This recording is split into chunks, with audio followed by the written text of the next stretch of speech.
Now.org, the War and Peace Report. I'm Amy Goodman with Nermeen Sheikh. We stay in the nation's capital now as we turn to the so-called fiscal cliff deal that could come to a vote as early as Thursday. On Monday, the White House issued a new offer to House Republicans. The White House proposed leaving lower tax rates in place for everyone, except those earning $400,000 and above. That's up from the $250,000 threshold the president has been demanding for months. The offer also floats a lower revenue target of $1.2 trillion, down from $1.6 trillion. While Obama has offered to cut some $100 billion from military spending, he's proposing to cut even more from Social Security, $130 billion, by adjusting the inflation index for Social Security benefits. The White House says the Social Security cuts would come with safeguards to protect the most low-income recipients. Democratic Congressmember Raúl Grijalva of Arizona has rejected the Social Security cuts outlined in the plan. Joining us right now from the Cannon Rotunda on Capitol Hill. Congressmember, welcome to Democracy Now! Why have you rejected President Obama's compromise with John Boehner, the House Speaker? Well, it's a compromise built on very weak on a very weak platform, particularly for Social Security. And as we go down the road, Medicare and Medicaid in particular, I worry, and many of the members of the Progressive Government worry, that we've opened up a door here. By talking about linking CPI in any area, and with Social Security, once you open that door, can you explain what CPI is, the consumer price, and why it's relevant in the negotiations? It's relevant in the negotiation because that's the basis. That's the basis by which potential increases to recipients, and you know, in my district, the people that receive Social Security, whether it's their retirement benefit or a disability or dependent children, they depend on that for the inflationary rate and for them to be able to adjust what they receive with regards to what's going on in the economy. And we know what's going on in this economy, and it's harder and costlier, and for us now to open that door and to allow that bridge to be connected. You might want to say that we're just only going to deal with one portion of the strata. I don't believe that. And I believe that in the long run, we have taken a program that has been a bedrock program for the American people and opened the door for some long-term damage down the road. There are so many things that can be done to generate revenue that we're not looking at, that's not on the table. Even Simpson Bowles says Social Security does not create the deficit.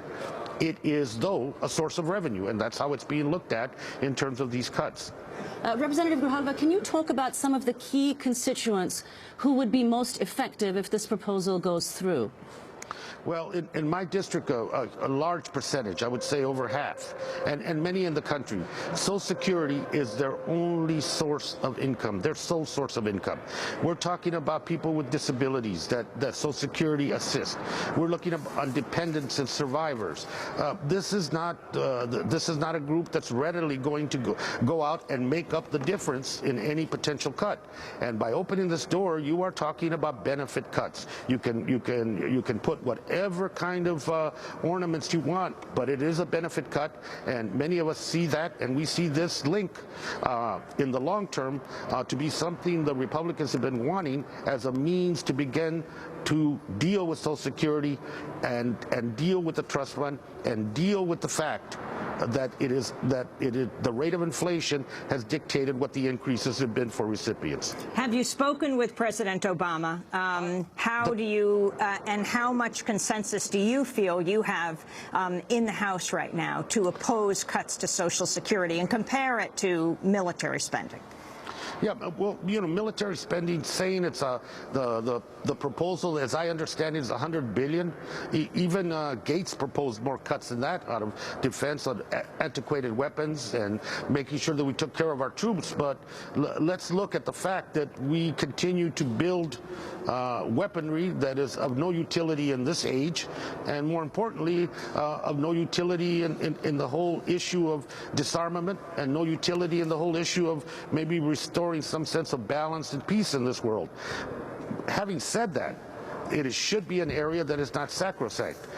But at the same time, what the Progressive Caucus has said over and over again. Social Security, Medicare, and Medicaid, those programs deserve to be strengthened and improved.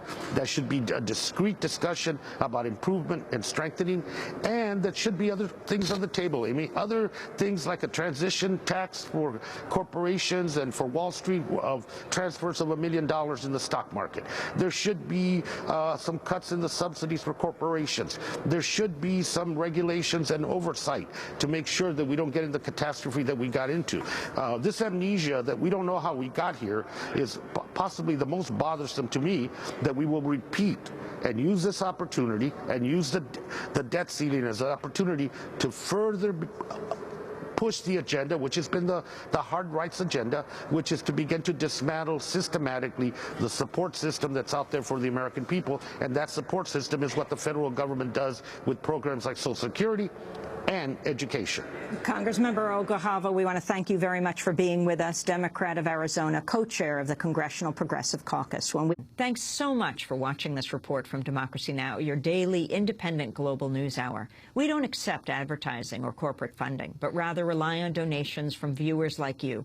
Please make your contribution by visiting democracynow.org. We need your support today to keep bringing you this hard-hitting, in-depth reporting.